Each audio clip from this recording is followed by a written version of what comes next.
Hey guys, I'm Nisa Homey. Today I'm sharing restaurant style fish fingers in a much healthier way. These fish fingers are crispy, crunchy, juicy, and so much better than restaurant fish fingers. They're easy to make at home, super crispy, tasty, and healthy. So without wasting much time, let's get started with the recipe. To make finger fish, I'm using 400 grams of sear fish, also known as kingfish. I have washed and rinsed the fish thoroughly and sliced the fish into thin strips like this. So first I'm going to marinate the fish. Into my stone grinder, I'm adding in 1 teaspoon black peppercorns and I'm crushing and grinding them. Into this I'm adding in 8 garlic cloves which has been slit into half, 2 green chilies which I am breaking into half and adding in, and I'm crushing and grinding them along with the black pepper powder.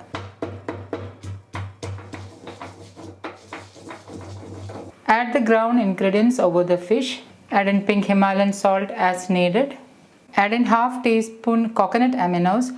Coconut aminos is a healthier alternative to soy sauce. However, if you don't have coconut aminos, you can use soy sauce instead. Squeeze in half of a lemon, that's around 3/4 tablespoon lemon juice, and mix all this really well. The fish should be nicely coated with the ground ingredients. And once it is nicely mixed, allow it to marinate for about 30 minutes. The best thing about this finger fish is that you can marinate and keep this overnight in the fridge. You just have to crumb coat and fry it. So you can do this marination process a day before and that will make the whole process a lot easier. So I'm going to cover and let it marinate for about 30 minutes. To make the crumb coating, I'm making some breadcrumbs, and for that, into my dry grinder jar, I'm adding in 4 to 5 slices of brown bread. I'm tearing and adding in the bread slices. If you want to season or flavor the breadcrumbs, you can add in half teaspoon black pepper powder or herbs of your choice. I'm going to blend this to make breadcrumbs. Add the breadcrumbs into a bowl.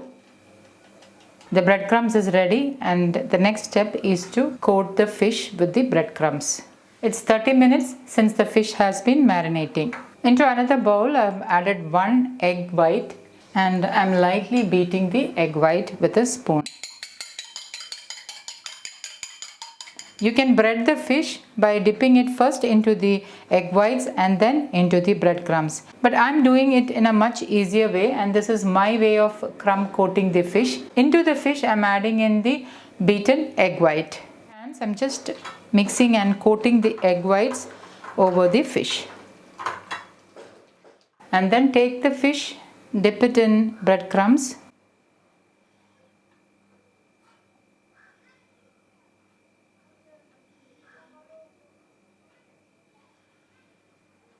And place it in a container.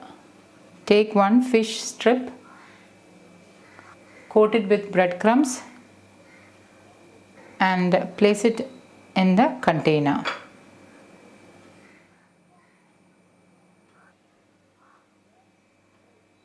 When you crumb coat, make sure you tap and press it tightly so that the fish is nicely coated with the breadcrumbs.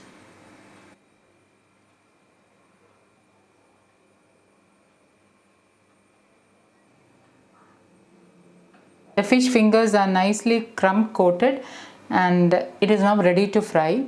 You can keep the crumb coated fish in the refrigerator for a couple of days or longer in the freezer. This freezes really well, so you can keep it longer time in the freezer. To fry the fish fingers, into a kadai, I'm adding in wood pressed coconut oil.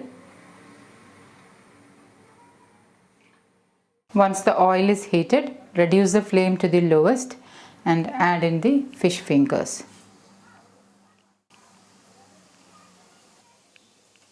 Don't overcrowd the kadai. I prefer to use a small kadai to fry the fish, and I prefer to fry in batches. So each batch contains 4 fish fingers. Carefully flip it over.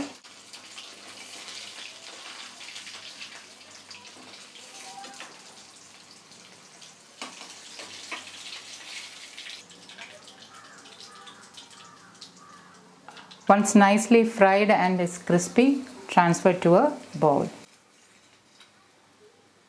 and fry the next batches.